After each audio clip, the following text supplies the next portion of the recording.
Magandang hapon po sa ating lahat mga kabayan. Meron lang kaming puntahan ngayon.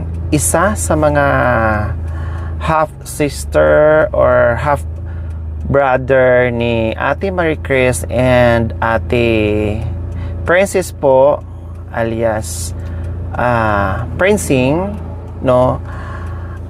Siyempre po mga kabayan, napanood nila lahat ng videos ni Aling Princing po mga kabayan, no? Yung iba na-meet natin, nakausap natin personally, yung iba nag-message, yung iba nagpasalamat. So isa sa half-sister nila mga kabayan na nag-message sa atin, hindi naman masama, no? Maganda naman yung kanyang mensahe po mga kabayan. Hindi ko muna ngayon pangalanan kung sino sa half-sister ni Ate Marie Chris and Ate Princess. So ito lang ang mensahe niya sa akin. Magandang gabi po ma'am. Kapatid po ako nila Ate Marie Chris sa ina. Nais ko po lamang po ipaalam na mabait ang nanay namin. Kaya po hinihiwalayan ni nanay ang tatay nila, Ate Marie Chris, dahil lasinggero po at mahilig magwala. Madami naman po ang nakakaalam niyan. Sino po ba ang makapagtitiis sa ganyang asawa, di ba? May question mark yun mga kabayan ha.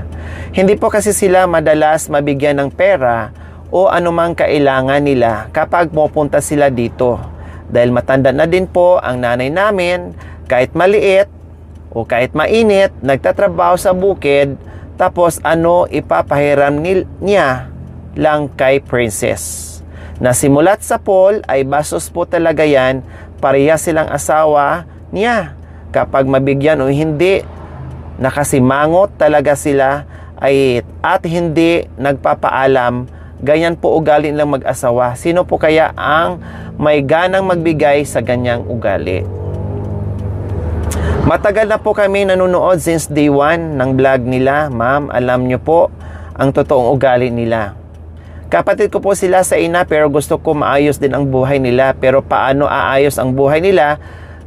Dinala pa rin nila ang pangit na ugali nila. Tamad po asawa niyan. Ma'am, sa totoo lang po, kapag wala na po pagkain, mga yan, pupunta naman sa nanay namin. Na sisimangot sila na walang respeto kapag hindi nakahingi. Parang hindi nila nanay ang nanay namin. So, ayan po mga kabayan. Wala pong kinalaman ang nanay ko kung pangit ang ugali niyang kapatid kong yaan. Dahil talaga pong pangit ang ugali niyan. Lalo na pag walang kailangan. Hindi po kamo pangit ang ugali ni Princess at nagmana sa nanay ko, sadyang pong bastos yan. Lahat naman po kaming magkakapatid ay nagbibigay dyan, pero hindi naman po palagi ay meron dahil mahirap din po minsan at wala ding talaga. Hindi naman po palaging si Ate Marquez ang nalalapitan nila. Nasabi pa nga po ni Princess nung walang maibigay si nanay sa kanya, sana daw hindi na lang siya nanay ang naging ina niya.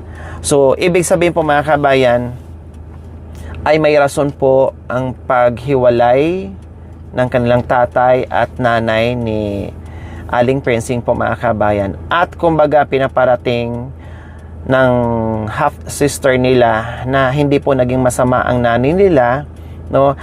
At kung pangit man ang ugali daw ni Aling Princing po mga kabayan, ay hindi nagmana sa kanilang nanay. Kasi meron pong minsan na nabasa itong kapatid, no, itong half-sister, na may nag-comment po doon na mabait ang tatay, so saan nagmana? Doon kaya sa nanay? So may question mark yon. Doon kaya sa nanay? So syempre napanood at nabasa, so normally magre-react yung anak at defense syempre na ay hindi nagmana o hindi namana ni Princess ang pag-uugali niya sa nanay namin. Parang ganon. So para naman maging fair ako mga kabayan, no, nag-message sa akin at willing naman natin kausapin, magpa-video, no, sinabi ko naman kung okay lang sa inyo, punta namin kayo, makausap namin kayo para maipaliwanag din nila yung side nila. Kasi feeling nila parang napapasama ang nanay nila or napapasama sila dahil sa mga kwento ni Aling Prinsing. Kaya ngayon, puntahan po natin sa bahay nila. Hali po kayo mga kasya tayo. Kuhawa naman si kuya. So, ayan po mga kabayan. Papunta kami ngayon sa bukid ito. O, diba? Ang ganda ng senaryo dito mga kabayan. Wow, ito yung mga lugar na gustong-gusto kong puntahan at tirahan po mga kabayan na malawak ang makikita. So ayan po yung nasa unahan natin. Yan po yung nagsundo sa ating mga kabayan kasi hindi rin pala natin makakabisa ito. Medyo malayo-layo pala ito mga kabayan. Parang kay Ate Marie Chris din na papasok ka pa sa loob ng kabukiran mga kabayan, pero sementado ito, mas okay siya. May konting rough road lang po doon kapiraso, pero dito papunta sa loob ay sementado na. Ayan.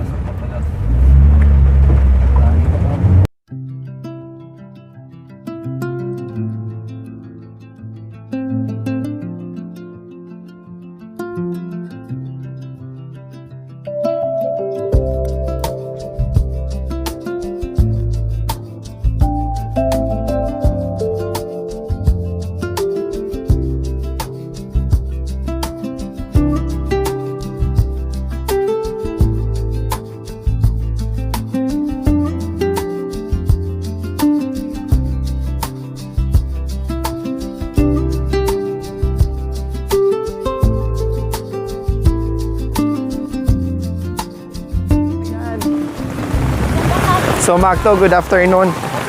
So Macto, mga kabayan, pagdating namin, ganito ang senaryo sa pagbaba namin. Okay lang, mukhang may bagyo pero wala namang bagyo, di ba? Ikaw si Yel?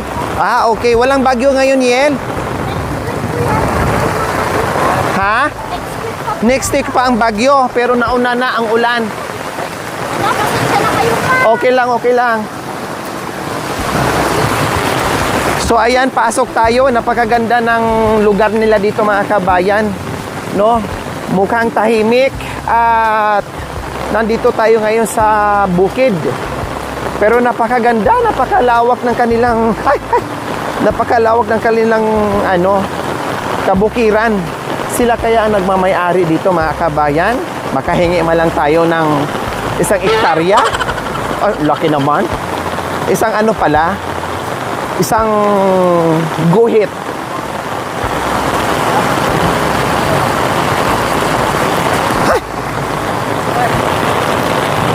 Ay, apo! Yung bag ko? Nandiyan?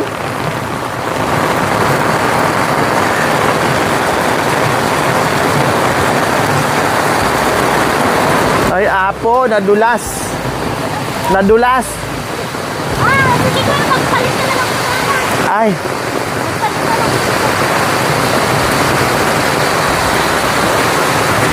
Ah, grabe, ang lakas ng ulan.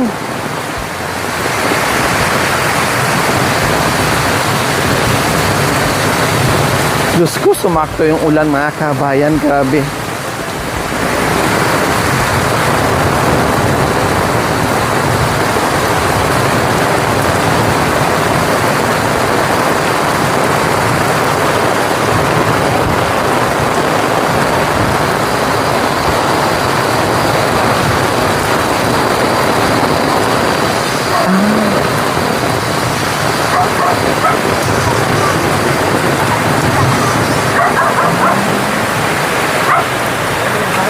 Oo.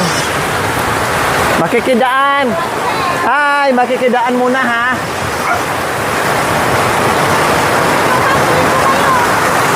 Ang daming liko-liko nitong bahay mo ha. Hi.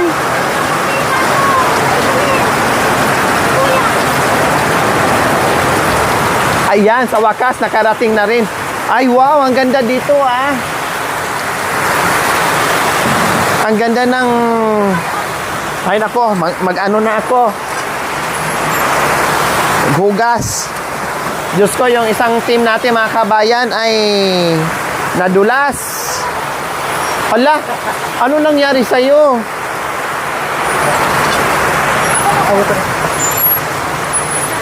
Ay, Diyos ko. Tingnan yung mga kabayan. Balik po. Naligo sa putik.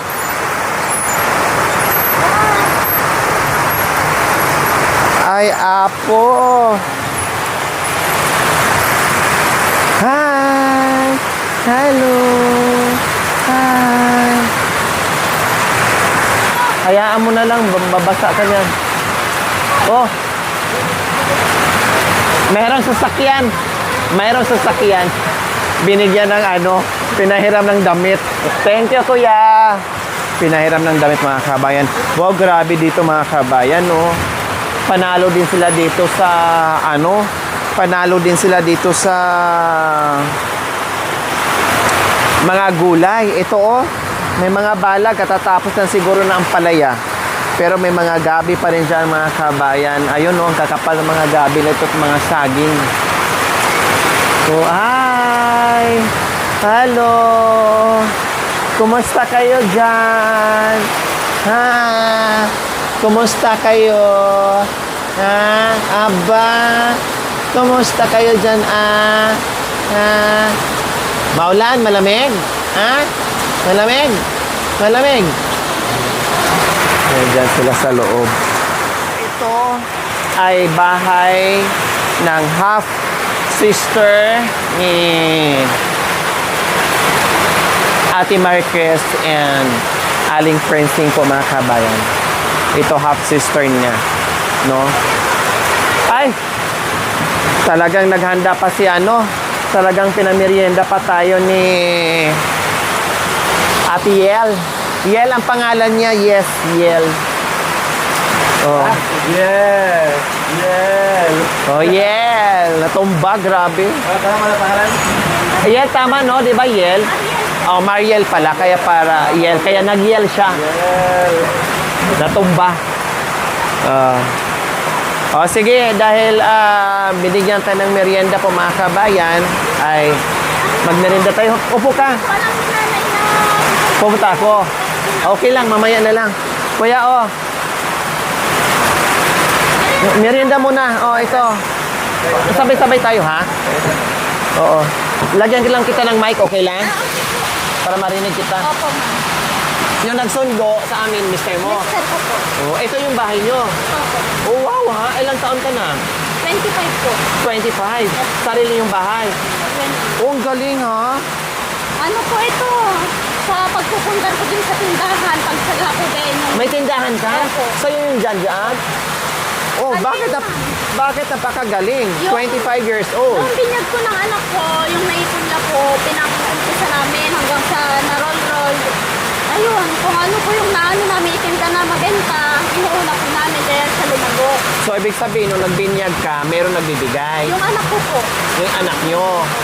Tapos, ginawa mo is, pinut up mo ng negosyo.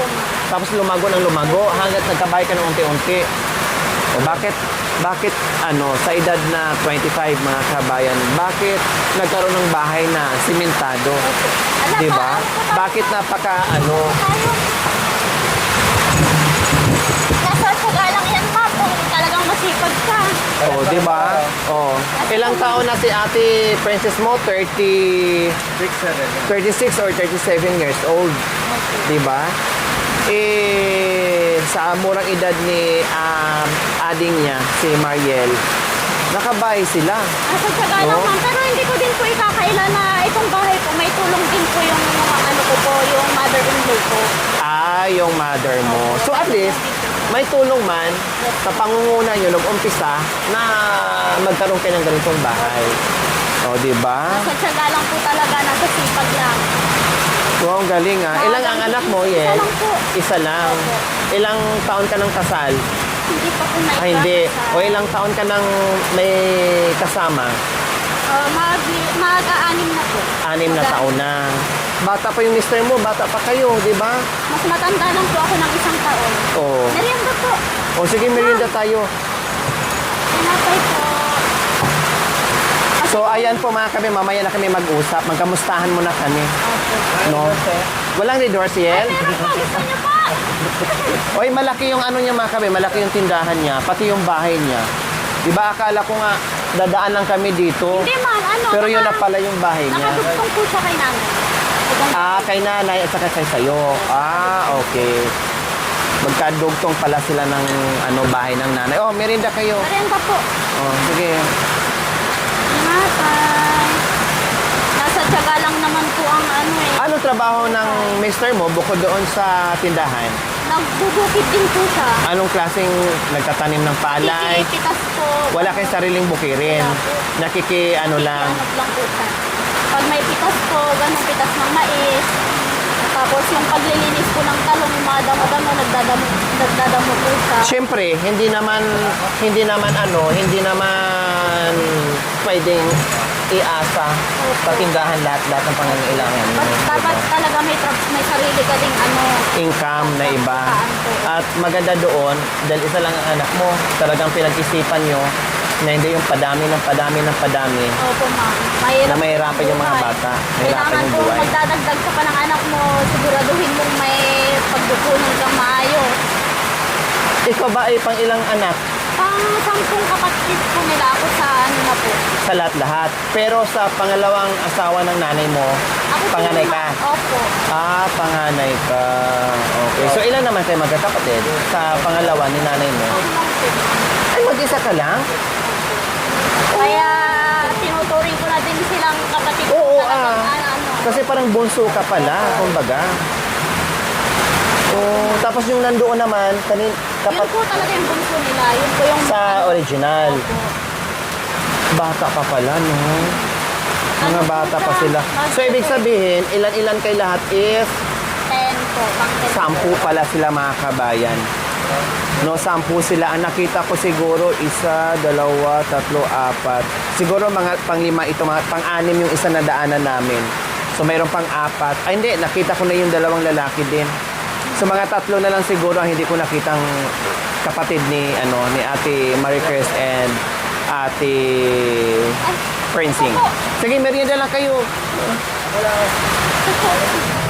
Ang ganda naman ng pagpunta namin dito. Talagang niligo kami ng bongga ng magandang malakas na ulan. Saka meron pa kayong beranda dito Dito na kayo kumakain, nagko-coffee. Wow. Itong likuran, kanino naman yan? Sa bayaw ko po. Sayang, di natin nabutan yung mukhang may ampalaya sila. So, ang trabaho dito talaga mga kabayan, bukid talaga inaasahan. Ngayon, kung hindi, sabi nga niya, kung hindi madiskarte, kung walang diskarte, walang tiyaga, wala talaga. 'Di ba? Puhunan mo dito kapag nasa bukid ka is diskarte talaga, sipag. 'Yun ang number 1 para kahit papaano ay malabanan yung yung hirap ng buhay, na hindi lamang na mahirap ka na, wala mahirap lang talaga ako. No, gumawa ka rin ng paraan. Doble kahit kumbaga. Kaya kung totoosin, kung ano nakayanan ng pinakabunso nila, no? Nakayanan nga nila, how much more, no? Yung ibang kapatid, kung gustuhin din, kakayanin din, kumbaga. Diskarte lang talaga, mga kabin. Pero sa tingin ko, halos naman mga kapatid ni Ate Princess ay masisipag. Yun ang pagkakaalam ko, no? Si Marie Chris na nakita ko personally, okay naman din kahit papaano sila. 'Di ba yung isa ding kapatid nila, gano'n naman din. No, ang nakitaan ko lang dito na kawawa talaga is si Aling Prancing po mga kabayan. Ewan ko, mamaya pag-usapan namin. Siyempre maging fair lang din ako. Buti nga nag-message sa akin. Hindi naman masama yung kanyang mensahe sa akin, no, bagkos nandoon pa rin yung gustong tumulong sa kapatid nila. Naging fair lang ako na malaman ko rin yung side nila at sa side ng mother niya. So, hindi ko alam kung mag-uusap kami ni nanay mamaya or makikipag-usap sa atin. Hindi rin siguro alam ni nanay na nandito ako ngayon. Magkasikbit lang sila ng bahay kasi siya muna ang kinausap ko, no, kasi siya nag-message sa akin. Kaya sabi ko, sige, pag uwi ko galing Alaminos, mag-uusap kami ni Yel. Kaya tinawagan ko kanina. So, ayun. Merienda mo muna kami. Merienda po muna kami. Tingnan mo naman, para siyang, di ba? Akala mo kawawang kawawa. Galing sa bukid yan? Ha? Galing sa bukid. Yun. Ayan ang problema mga kabayan. Alam nyo po, kasi pag sa bukid, lakaran, either siya ang madulas or si Jacoy palitan lang. Ako, pinagtatawanan ko lang sa mga kabayan, natatawa ako kasi dinaig ko pa. Ako, hindi ako basta-basta nadudulas. No, sila, ay, Diyos ko, konting lakad lang, wala na, dulas na kaagad. Yung ano natin kuya, hindi mo dinala yung pamunas. Nakakatuwa. Alam niyo mga kabayan, kapag ganitong madatnan ko na kahit sabi mong, yes, mahirap ang buhay, pero nagpupursige sila mga kabayan na magkaroon ng bahay, kahit simple lang, alam mo yon. Tapos yung nagpupursige kung paano din marunong, yung nag-iisip kung paano yung pamilya. No, ako'y natutuwa sa mga ganito. Happy ang puso ko na hindi yung madatnan ko na yung asing kawawa and then hindi gumagawa ng paraan. Alam mo, dati, saan kayo nakatira, Yel? Doon po sa Bagong Silang po ang tawag doon. Saan yun? Doon po, may kapatid din po ako doon na isa pa. O, so doon kayo nakatira lahat. Malapit lang So po, naranasan mo bang magsama-sama kayong magkakapatid? Hindi. Hindi po, ma'am. Hindi. Watak-watak. Pero lahat nakita mo naman kasi Opo, taga dito ma'am. naman kayo, di ba? So, sa bagay mga kayo, kasi isa lang siya sa, isang anak lang sa pangalawang asawa ni, ni nanay, di ba? So, lahat nakita mo, Yel. Nakita ko Lahat po. nakita mo. O, kumusta naman? Kumusta naman yung relasyon nyo or kumusta naman yung pag-uusap nyo kapag kayo ay nagkikita-kita? Maayos naman, ma'am. Parang hindi nila ako tinuring na iba. Yun ang maganda. Talagang pag nagkita kayo, talagang tinuring ka ng kapatid talaga. Okay. Yun ang naramdaman mo. In fairness nagsasabi siya ng totoo, in fairness. Yun ang naramdaman mo Opo. Kaya Kung- malapit din po yung loob ko sa kanila. sa kanila. Opo. 'Di ba? Kaya nga sabi ko kanina, yung mensahe niya hindi masama kung intindihin mo. No, hindi masama yung mensahe niya. Kaya nasabi ko, parang gusto kong kausapin. Ito nga, sabi ko, sige, puntahan kita dyan. Kasi syempre, pag iba yun, 'di ba? At alam naman natin kung anong attitude niya. Kahit hindi pa niya sabihin, mga kabayan, alam naman din natin kung anong attitude si Ate Princess na meron at saka si Kuya Jerome. Kumbaga, nandito lang siya bilang isang anak or kapatid nila na sa kagustuhan na mapaayos din yung buhay nila. At syempre, nanay niya, natural, dipinsahan niya. No, nanay niya yun eh. At lubos na kakilala din niya kasi nanay niya yun. Kumbaga, yun lang ang niya doon, yung gustong mangyari. Walang pagkakataon na pumunta lahat ng kapatid mo dito kay mama mo. Ano po, ma'am, pag nagkakasakit sila, ganun tinatawag po nila, Nay, may iniinda akong ganito, punta ka dito, gusto ka namin makita, ganun. Tapos, meron din po akong alam na parang kailangan niya ng pinansyal.